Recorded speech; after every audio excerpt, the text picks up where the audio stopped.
Bayangkan dunia tanpa internet, tanpa panggilan video, tanpa media sosial, tanpa sinyal di ponsel Anda.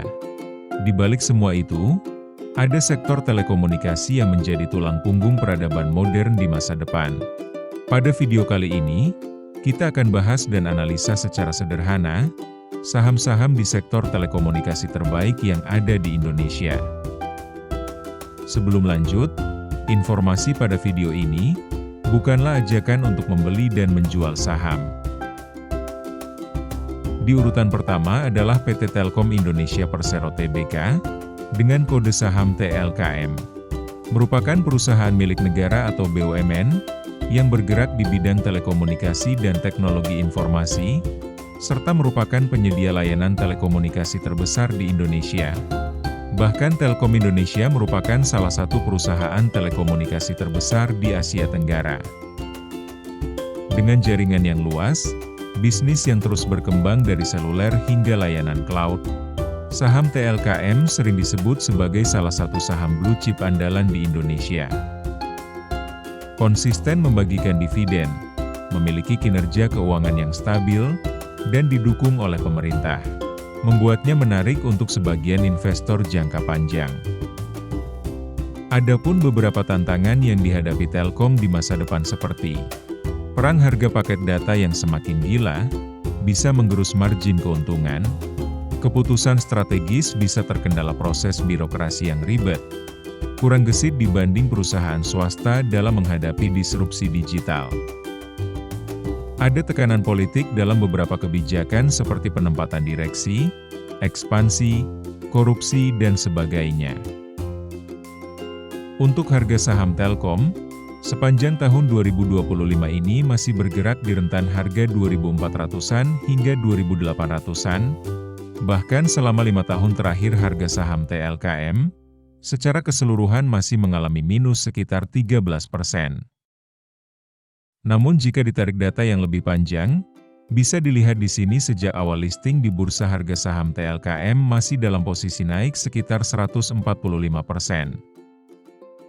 Kemudian, untuk kinerja keuangan, saham Telkom mencatatkan laba tertingginya pada tahun 2021, di mana pada saat itu masih dalam masa pandemi COVID-19, yang masih mengancam ekonomi secara global.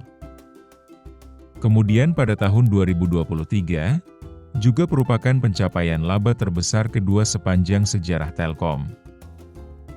Nah, dari sini kita tahu, di tengah gejolak dan ketidakpastian selama 5 tahun terakhir, saham Telkom masih konsisten mencatatkan laba bersih di atas 20 triliun rupiah setiap tahunnya. Untuk pembagian dividen, saham Telkom terkenal sangat konsisten membagikan dividen. Di tabel ini sejak tahun 2013 tidak pernah bolong membagikan dividen. Dengan rata-rata yield sekitar 4-5 tahun saja setiap tahunnya. Dan dengan payout rasio pembagian dividen sekitar 60-90%, selama 3 tahun terakhir yield dividen saham Telkom terus mengalami peningkatan. Kemudian untuk data pemegang saham yang sebelumnya tercatat milik Republik Indonesia, di sini sudah berubah menjadi PT Danantara Asset Management, dengan porsi kepemilikan sebesar 52%, dan saham milik masyarakat, sekitar 47%. Untuk data saham masyarakat yang bisa diperdagangkan di bursa, pada posisi data di akhir Juni 2025 ini, mayoritas saham Telkom masih dimiliki oleh investor asing dengan porsi sebesar 77,3%, kemudian investor institusi sebesar 17,3%, dan investor retail individu hanya memiliki porsi sebesar 5,4% saja. Untuk kesimpulan saham telekomunikasi yang layak untuk investasi seumur hidup ada di akhir video. Sekarang kita lanjutkan dulu saham telekomunikasi yang baru beberapa bulan lalu merger dengan Smartfren, yang sekarang bernama PT X Smart Telekom Sejahtera Tbk, dengan kode saham EXCL. Merger ini merupakan langkah strategis yang bertujuan memperkuat posisi kedua perusahaan dalam persaingan industri telekomunikasi Indonesia. Konsolidasi ini berpotensi menciptakan operator dengan jaringan yang lebih luas, efisiensi operasional lebih baik, serta pelayanan pelanggan yang lebih optimal. Namun, proses ini juga memiliki tantangan, terutama dalam integrasi teknis, budaya perusahaan, dan persetujuan regulasi. Jika berhasil, merger ini dapat menciptakan pemain yang lebih solid untuk bersaing dengan Telkomsel dan mempercepat transformasi digital di Indonesia. Untuk harga saham XL, sepanjang tahun 2025 ini masih bergerak di rentan harga 2.100-an hingga 2.300-an, bahkan selama 5 tahun terakhir harga saham XL, secara keseluruhan masih mengalami minus sekitar 22%. Bahkan jika ditarik data yang lebih panjang, bisa dilihat di sini sejak awal listing di bursa harga saham XL masih dalam posisi minus sekitar 3,8%. Kemudian, untuk kinerja keuangan, saham XL mencatatkan laba tertingginya pada tahun 2024, yang merupakan pencapaian laba terbesar sepanjang sejarah XL. Nah, dari sini kita bisa bandingkan dengan saham Telkom selama 5 tahun terakhir. Pendapatan saham XL jauh lebih kecil dari Telkom, dengan rata-rata laba bersih masih di bawah 2 triliun rupiah. Untuk pembagian dividen, saham XL sejak tahun 2020 konsisten membagikan dividen 1 kali dalam 1 tahun, dengan rata-rata yield yang sangat kecil yaitu sekitar 1-2% saja setiap tahunnya. Kemudian untuk data pemegang saham di sini tercatat ada 4 pengendali yaitu Axiata Investment Indonesia dengan porsi kepemilikan sebesar 34%, PT Bali Media Telekomunikasi dengan porsi kepemilikan sebesar 24%, kemudian PT Global Nusa Data dengan porsi kepemilikan sebesar 4,6% saja. PT Wahana Inti Nusantara dengan porsi kepemilikan sebesar 2,6% saja. Dan saham milik masyarakat, sekitar 26,4%.